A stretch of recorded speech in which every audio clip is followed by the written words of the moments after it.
စီမံကိန်းဝင်ရောက်လာတဲ့အတွက်ကြောင့်ဖြစ်တယ်ဒါတွေကအများကြီးပေါ့နော် the for example ဒီမှာ item တွေကျွန်တော်ကဒီ question တွေကိုလူတိုင်းဖြေတဲ့ဟာ one first state ကဘယ်လောက်ဖြေလဲဆိုတော့ကျွန်တော်ကခဏနေဖြစ်တယ်ပေါင်းလိုက် two state ကိုဒီ question လေးတစ်ခုကိုပဲ small effects ဆိုပြီးဒီ three state မှာဘယ်နှယောက်ဖြေထားတယ်လဲဆိုတော့ခဏနေကျွန်တော်ပေါင်းလိုက် program statistics analysis for the environmental problem for mining projects ဒီမှာတစ်6ခုနှစ်ကကျွန်တော်ဒီဥစ္စာတင်လိုက်တယ် result ကဘာထွက်လာလဲဆိုတော့ဒီလိုမျိုးဒါ program ရဲ့ဟာအဲ့တော့ဒီမှာပြချလိုက်တိုင်းပဲဒီမှာက program ထဲမှာအားလုံးဒီ1ကနေဒီ4အားလုံးအမှတ်တရပေးထားတယ်အဲ့ဒီထဲမှာအားလုံး assessment လုပ်လိုက်လို့ rating values rating ပေးတာပေါ့ rating value က less than 20% no significant effect ဒီ one state greater than 25 no less than the 50s rating value ဆိုလို့ရှိရင်ဒါ small effect 50နဲ့95ကြားဆိုလို့ရှိရင်ကျွန်တော် moderate effects over 75 to 100ဆိုလို့ရှိရင်ကျွန်တော် major effects ဒီလိုထားတာလားအဲ့တော့ဆောစောဥပမာနဲ့ပြန်ပြောဒီ project ဒီတိုင်းရောက်တယ်ချုပ်ကတော့လုံးဝလက်မခံဘူးဗျာဆိုလို့ကျွန်တော်မေးလိုက်တော့အဲ့ question ကို तू အဲ့လိုဖြစ်ကျွန်တော်သူ့ရဲ့ answer ကို D5 D4 မှာထားလိုက်ပါ तू ကလုံးပြဿနာမရှိပါဘူးဗျာဆရာရဲ့ तू ကသူလောက်တာပဲကိုလို့ data တော့ဖွင့်ပြသေးတယ် okay ပါဆိုကျွန်တော် no significance effect ဒီလိုထားလိုက်တော့ဒါ data input data input ထွက်တော့နောက်ဆုံးမှာ final result ကဒီမှာထွက်လာဒီမှာ level 3ကိုပေါ့ level 1ရဲ့2ရဲ့3ရဲ့ assessment လုပ်တော့ rating value က less than 28ပါတခုရှိတယ်layer 1ဆိုတော့ပညာရှင် level ပေါ့ပညာရှင် level ကတုတ်တက်လိုက်တာတော့ less than more than 25 rating value ဖြစ်နေတဲ့အတွက်ကြောင့်ဒါ small effect ပဲ small effect တော့ရှိတယ်ဘာပဲဖြစ်ဖြစ်လေအိမ်မှာတပိဟင်းချက်ရင်တော့ small effect ဆိုတာရှိတာပဲချက်နေတဲ့ချက်မြုပ်တိကြော်တဲ့အချိန်မှာ moderate effect ရောက်ရှိတယ်ညှော်လိုက်တာပေးရလဲအမှားလေဘာတွေကြော်မှန်းမသိဘူးအသက်ရှူလို့မရဘူးဆိုအဲ့ဒီအချိန်မှာ moderate effect ပဲတပိချက်ရင်တော့အဲ့လို effect တွေရှိတာဆိုတော့အဲ့တော့ရှိတယ်အဲ့တော့ rating value အဲ့တော့အဖြေကဘာထွက်လာလဲဆိုတော့ဒါကတော့ low expert level ဆိုတော့ဟိုပေါ့ဒီဘူးတူတာတော့ရှိတယ်ဆယ်တန်းနဲ့အောက်တော့ပဲပညာရှိတဲ့ကလေးတွေကိုကျွန်တော်တို့က layer 1ထားတာတော့တနည်းအားဖြင့် low expert level သူတို့ဆုံးဖြတ်လိုက်တာတွေကဟုတ်ချင်မှဟုတ်တယ် medium expert level ကဆုံးဖြတ်တာလည်းဟုတ်ချင်မှဟုတ်ပဲသို့တော့ဒါတွေအားလုံးက maybe ဒီ 70% ပေါ့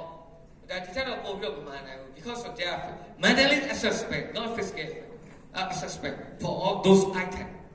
ကျွန်တော်ကစိတ်ပိုင်းဆိုင်ရာခံစားမှု feeling တွေကိုခုလိုပေးတဲ့ feedback တွေကိုခဏရလို့ပြောပြီးဒီတက်ထည့်တယ်ကျွန်တော်ကလူတိုင်းရောပြဿနာမရှိဘူးလူ1000ဆိုလဲကျွန်တော် program နဲ့ထည့်လိုက်နိုင်ဝက်တော့ result ကတန်းထွက်ပါပေါ့19ယောက်ပဲပေးထားရင်တော့တို့ဒီ website ရကောင်းလားမကောင်းလားဆို19ယောက်ကပဲ assessment ပေးထားလို့ရှိရင်တန်းနေတယ်လူ1000တနိုင်ငံလုံးတန်းရှိပြီးတော့ပေးတဲ့အခါကျတော့ထွက်လို့မရတော့1ကိုပေးထားတာပဲ question အခုက50လူတစ်ယောက်ကိုအခု50တစ်ခုမှ4ခုဖြစ်နေတာထောင်ရှင်ပြီးတွေ့တဲ့ခါကျတွက်မရတော့ဒါအခက်အခဲရှိတာပေါ့အဲ့တော့ဘာပဲပြော low expert level ကဆုံးဖြတ်လိုက်တာကတော့ဒီ1ဆိုတာကအစိုးရစီမံကိန်းကြောင့်ဖြစ်မဲ့ problem တွေနှစ်ဆိုတာကဒီစီမံကိန်းမှာလုပ်နေတဲ့ဒီ system နဲ့ design ကြောင့်ဖြစ်မဲ့ problem အဲ့ဒါမှ7ခုကျွန်တော်ခွဲထားတယ်အခု20လည်းခွဲလို့ရကျက်တော့ခွဲဖို့ဒါတော့တောင်းတာဒီ operational stage ကြောင့် construction stage ကြောင့်ဖြစ်မဲ့ဟာ other potentials losses ဒီမြေယာတိတ်မှုတွေဘာညာပါတယ်အဲ့ဒါ level 5ထဲမှာထားအဲ့တော့ဒီဥစ္စာငွေကြေးဘယ်လိုလောက်လို့ဖြစ်လာတဲ့ကိစ္စတွေနဲ့ပတ်ဝန်းကျင်ကိုမဆောင်ရှောက်လို့ဖြစ်လာတဲ့ question တွေဒါအဲ့တော့အဲ့ဒီ question တွေအဲ့တော့ low expect ကအဲ့လိုဆုံးဖြတ်လိုက်တာတော့မှာပဲဘယ်လိုပဲပြောဒါ level ဒါတော့1ရဲ့2ရဲ့အဲ့တော့စီမံကိန်းကြောင့်ဖြစ်မဲ့ invest က system နဲ့ design ကြောင့်ဖြစ်မဲ့ invest ကနောက် others potential ပေါ့နော်ဖြစ်မဲ့ invest level 5ကဖြစ်မဲ့ invest ကတော့ more than 25 rating value ဖြစ်နေတဲ့အတွက်ကြောင့်ဒါ small effect ရှိတယ်ကျန်တဲ့ဟာတော့ no significance effect ပေါ့ no problem ပေါ့အဲ့တော့ဒါ media expert ကလည်းဒီလိုပဲသုံးသပ်တယ်ဒီ date ပဲအဲ့တော့ဒါ high expert level ဆိုလို့ထားထားတဲ့ပညာရှင်တွေပါတဲ့ first ကသူတို့သုံးသပ် rating value ကလည်း20 AO သုံးသပ်တာ BO သုံးသပ်တာတကယ်အဖြစ် actions affect the environmental resources and value သုံးသပ်တဲ့ဟာအဲ့တော့သုံးခုလုံးပေါင်းပြီးဆုံးဖြတ်လိုက်တဲ့အခါကျတော့ 3 expert level for assessment for all those actions these actions all those are damage to the environment latest minor to moderate or major something အဲ့တော့ဘာပဲပြောတိကနှစ်က4ရဲ့9ရဲ့မှာကျတော့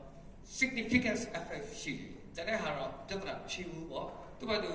ငွေကြေးမလုံလောက်တာတော့ဘာလို့ကဒါပြဿနာဖြစ်တာလုပ်ငန်းတွေမှာဖြစ်နေတာဟာတို့လည်းမဆိုင်ဘူးဒါတော့ဒါပေါ့ဖြစ်မှာရှိတဲ့ဒေတာခိုင်ရင်ဟောလားအဲ့တော့ဒီ program မှာဒါ equal weighting ပေးထားလို့ကျွန်တော်တို့ဒီပုံစံမျိုးထွက်တာပေါ့ဟို graph ကတော့မျိုးစုံပြပြရတာပေါ့ graph ကတော့တစ်စောင်းပြမယ်အဝိုင်းပြမယ်၄တောင်ပြပြလို့ရတယ်တဲတော့ကျွန်တော်တို့ဒီအပေါ်ကြီးတက်နေပြအဲ့ဒီမှာဒီ rating value ကကျွန်တော် equal weight ပေးထားတာ level 1ကိုအမှတ်တရပေးထားသလို level 2ကိုလည်းအမှတ်တရပေးထား level 3ကိုလည်းအမှတ်တရပေးထားဒါပေမဲ့ weight ပြောင်းလိုက်လို့ရှိရင် weighting value ပြောင်းလိုက်လို့ရှိရင်ကျွန်တော် high expert level ပညာရှင်များကသူ့ရဲ့ weighting က60လို့ထားလိုက်လို့ရှိရင် weighting 40ပဲကျန်အဲ့ weighting 40ကိုကျွန်တော် medium expert level ကို30ယူလိုက်ပါဆိုရင်ကျွန်တော် low expert level weighting ကို30ပဲထားထားလိုက်ရင်ပြောင်းတော့ result တွေ weight ပေးတဲ့ပုံမှာပေါ့နော်အဲ့တော့ ABC ဆိုလို့ရှိရင်ဥပမာဆိုကြတော့ for example ဟိုကကိုယ်တရားရဲ့ကောင်းတာနဲ့ဆရာအစိုးမြင့်ဆိုတာတို့ကဟိုအသက်အရွယ်လဲတူတယ်စိတ်ပဲလဲတူတယ်ပါတနာရှိလဲဆိုတော့ကျွန်တော် rating value ကဘယ်သူ့အမှပို့ပေးလို့မရဘူးအားလုံး1ဆိုတော့1ပဲပေါ့ဒါပေမဲ့တခြားတယောက်ကိုဟိုဖိုတာလို့ပေးမယ်ဆိုဖိုတာလို့ကျတော့ weighting ကဟို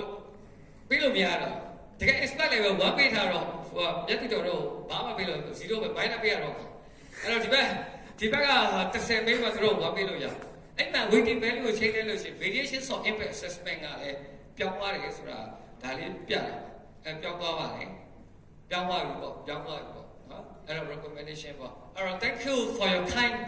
attention okay thank you you're welcome Thank you for your nice presentation. So, if you have any questions,